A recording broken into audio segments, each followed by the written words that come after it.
അസ്സലാമു അലൈക്കും വറഹ്മത്തുള്ളാഹി വബറകാതുഹു. മുഅ്മിനീങ്ങളെ, ബഹുമാനപ്പെട്ട അമീറുൽ മുഅ്മിനീൻ ഉമർ ബിൻ ഖത്താബ് റളിയല്ലാഹു അൻഹുവിൻ്റെ പ്രിയപ്പെട്ട മകനായ അബ്ദുല്ലാഹി ബിൻ ഉമർ റളിയല്ലാഹു അൻഹു ഒരു ഒട്ടകം വാങ്ങി. സാധാരണ എല്ലാവരും വാങ്ങുന്നതുപോലെ അതിന് ആവശ്യമുള്ള പടക്കം കൊടുത്ത് ഒരു ഒട്ടകം വാങ്ങി.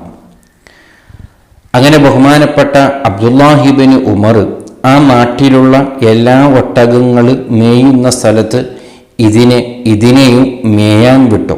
ബാക്കിയുള്ള മുഅ്മിനീങ്ങൾക്കുള്ള ഒട്ടകത്തോടു കൂടെ ഇതും ഇങ്ങനെ മേയാൻ തുടങ്ങി. പക്ഷേ എന്നാലും ആൾക്കാർക്ക് എന്തോ ഈ ഒട്ടകത്തിനോട് ഒന്നും കൂടി അടുപ്പമാണ്. കാരണം ഇത് അമീറുൽ മുഅ്മിനീൻ ഉമർ ബിൻ ഖത്താബ് റളിയല്ലാഹു അൻഹുവിൻ്റെ മകൻ്റെ ഒട്ടകമാണല്ലോ. അപ്പോൾ എല്ലാവരും കൂടുതൽ ഇതിനെ ശ്രദ്ധിക്കാൻ തുടങ്ങി. കൂടുതൽ ആൾക്കാരൊക്കെ ഇതിന് ഭക്ഷണം കൊടുക്കാൻ തുടങ്ങി. കൂടുതൽ മറ്റുള്ള ഒട്ടകത്തിനേക്കാൾ കൂടുതൽ ഇതിനെ തീറ്റിക്കാൻ ആൾക്കാർക്ക് എന്തോ ഒരു ആവേശമാണ്. അതങ്ങനെയാണല്ലോ.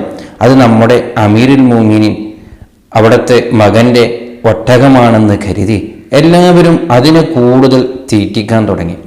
അങ്ങനെ ആ ബഹുമാനപ്പെട്ട അബ്ദുല്ലാഹിബിന് ഉമർ റളിയല്ലാഹു അൻഹുവിൻ്റെ ആ ഒട്ടകം കുറച്ചു കാലം ആവുമ്പോഴേക്ക് നല്ല പുഷ്ടിയോടുകൂടെ നല്ല തടിച്ച് മറ്റുള്ള ഒട്ടകത്തിനേക്കാളും ഒന്നും കൂടി ഇങ്ങനെ ഉഷാറാവുകയാണ്. അങ്ങനെയൊക്കെ കണ്ടപ്പോൾ അബ്ദുല്ലാഹിബിന് ഉമർ റളിയല്ലാഹു അൻഹു അതിനെ വിൽക്കാൻ വേണ്ടി ചന്തയിലേക്ക് കൊണ്ടുപോവുകയാണ്. അവനെ അങ്ങനെ അവിടെ കൊണ്ടുപോയി അതിനെ വിൽക്കാൻ വെക്കുകയാണ്. അങ്ങനെ ആൾക്കാരൊക്കെയും അതിന് നല്ല വില പറയുകയും കാണുമ്പോൾ അത് നല്ല ഉഷാറായിട്ടുണ്ട്, ഒന്നും കൂടി നല്ല തടിച്ചിട്ടുണ്ട്, മറ്റുള്ള ഒട്ടകത്തിനേക്കാൾ ഒന്നും കൂടി പുഷ്ടിച്ചിട്ടാണ് അതിനെ കാണാൻ തുടങ്ങിയത്. അങ്ങനെ വിൽക്കാൻ വെച്ച ആ ഒട്ടകത്തിനെ അബ്ദുല്ലാഹിബിൻ ഉമർ റളിയല്ലാഹു അൻഹുവിൻ്റെ ആ ഒട്ടകത്തിന് അവിടുത്തെ വാപ്പയായ ഉമർ ബിൻ ഖത്താബ് റളിയല്ലാഹു അൻഹു ആ അങ്ങായിലൂടെ നടന്നു പോകുമ്പോൾ ഈ ഒട്ടകം ഒന്നും കൂടി ശ്രദ്ധയിൽ വന്നു.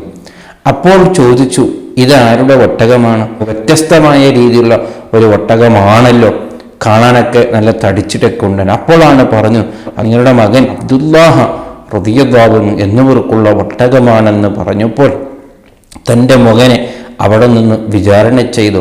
അല്ല മോനെ, അതെന്ത് ഈ ഒട്ടകം മറ്റുള്ള ഒട്ടകത്തിനേക്കാളും ഒന്നും കൂടി ഉഷാറായിട്ടൊക്കെ കാണുന്നുണ്ടല്ലോ.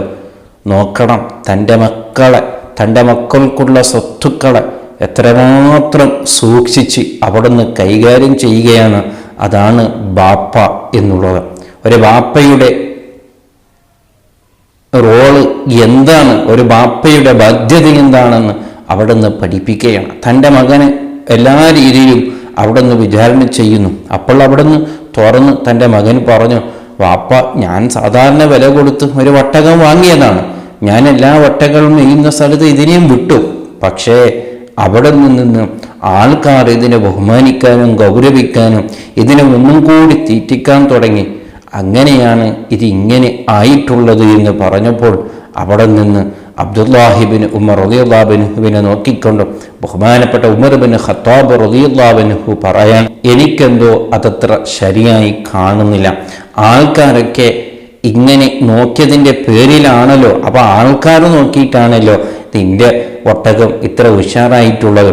അതുകൊണ്ട് നീ ഇതിനിക്ക് എന്ത് വിലയാണോ കൊടുത്തിട്ടുള്ളത് ആ വില നീ എടുത്ത് ഇതിന്ന് കിട്ടുന്ന മുതൽ, ഇതിന്ന് കിട്ടുന്ന ലാഭം അത് മുസ്ലിമീങ്ങളെ പൊതു സ്വത്തിലേക്ക് നീ കൊടുക്കണമെന്ന്, ബൈത്തുൽ മാലിലേക്ക് നീ നൽകണം. അതായിരിക്കും ഇതിൻ്റെ സൂക്ഷ്മതയെന്ന് ബഹുമാനപ്പെട്ട ഉമർ ബിൻ ഖത്താബ് റളിയല്ലാഹു അൻഹു തൻ്റെ മകനോട് അവിടുന്ന് പഠിപ്പിക്കുകയാണ്. നോക്ക്, എന്തൊരു സൂക്ഷ്മതയാണ്. അതാണ്, അതിൽ യാതൊരു തെറ്റില്ല. പക്ഷേ തൻ്റെ ഒട്ടകം അവിടെ നിന്ന് ജനങ്ങളുടെ ഭക്ഷണം കഴിച്ച് അവിടുന്ന് തടിച്ചതിൻ്റെ പേരിൽ അതിൽ കിട്ടുന്ന ലാഭം അത് ജനങ്ങൾക്ക് തന്നെ പോകണം, അല്ലാതെ എൻ്റെ മകനിക്കല്ല പോകേണ്ടത് എന്ന് ബഹുമാനപ്പെട്ട ഉമർ ബിൻ ഖത്താബ് റളിയല്ലാഹു അൻഹു അവിടെ നിന്ന് ചിന്തിക്കുകയാണ്. ഇതാണ് ഈമാൻ, ഇതാണ് സൂക്ഷ്മത. അല്ലാഹു സുബ്ഹാനഹു വ തആല അവരുടെ ആ ജീവിത ബറക്കത്ത് കൊണ്ട് നമ്മുടെ ജീവിതം അള്ളാഹു നന്നാക്കി തരുമാറാവട്ടെ. സലാമു അലൈക്കും വറഹ്മത്തുള്ളാഹി